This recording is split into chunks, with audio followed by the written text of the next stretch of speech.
You're going to want to start with a 909. That's essentially where all of these kicks come from. You can use something like, you know, BD 909. It synthesizes 909 kicks. I've also got these here, which are from my Ultimate Modern 909 library. The link to that's at the top of the description. Let's get something really powerful like this. And what we're going to do, we're going to just put in some MIDI notes. And, you know, before you worry about any processing or anything like that, you really just want to make sure this is like nice. You know, a lot of times people don't realize that Ableton brings your samples down because the simpler the volume's at -9. You know, pitch it a little bit. And also this one's a bit long. We are going to add a bass, so let's go ahead and just...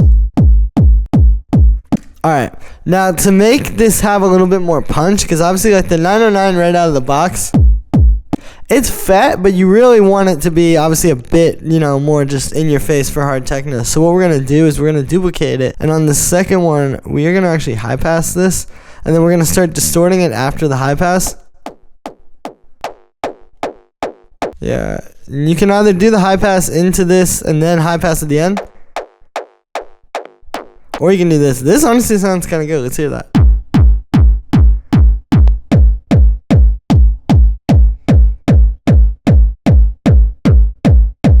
And you see, if you really want this to be punchy, sit and play with these high passes like where they're sitting. You can also do this too, like sometimes if you try taking the original sample, like that main kick, and just low passing it a little, it can sit a little better. Also on the mid one, you can make it a little shorter too. Cool. Now, I think one more layer that would be nice on this, and we can get rid of this. We duplicated the distorted layer, and then we're gonna just make like a really high layer. And then even one more final thing that you can do actually to just make this, let's keep the high pass, is to actually take, again from the 909, a lot of people were doing this back in the day to get punchier kicks that like nobody had. You can take this thing, the rim shot. You can take either a rim shot or the closed hi-hat. We'll try both really quick. Let's get a closed hi-hat. Alright, that one's cool. And the key to these, like when you do these, you have to get the start times just really, really tight. And then make sure it's like, you know, line up with, see how this kick is really clean? You gotta make sure that those line up. You also want to pitch this a little too. So it's going to make it hit better with your kick. Let's turn everything down so that we are not clipping. You can also take the closed hi-hat. But same thing, you don't want to make it really short, and then just make sure that start time is good.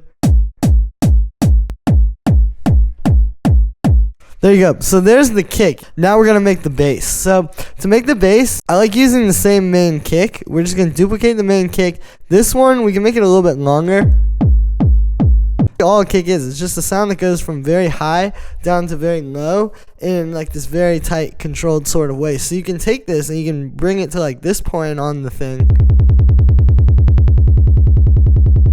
and now you just have this bass. Now there's a few more things we're gonna need to do. We're gonna use this auto pan. Mine is set up by default, so I have the phase on 0, and then it's doing like this side chaining effect. There's more to it though. We're definitely going to want to distort this a little bit.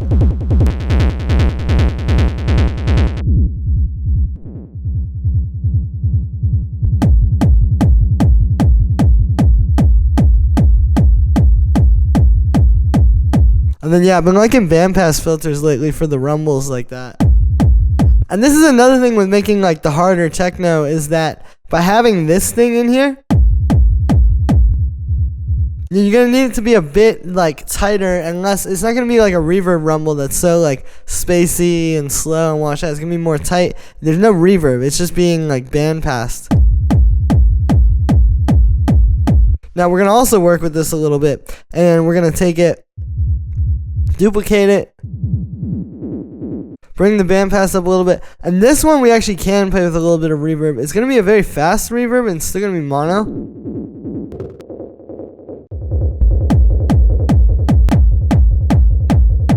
Alright, and then the last thing we're going to do is we're going to take all of these and group them together. There's a lot of different things that people do. I've seen people do this, where they literally just take it, put it all into a limiter, even though it's not clipping.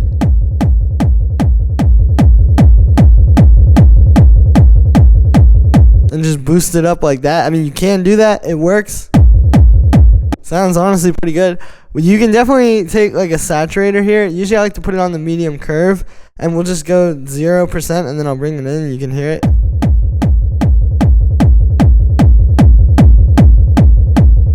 Just starting to kind of glue this kick together a little bit.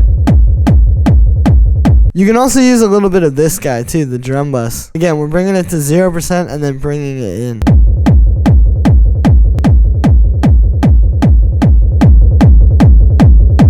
Let's bring this output down a little.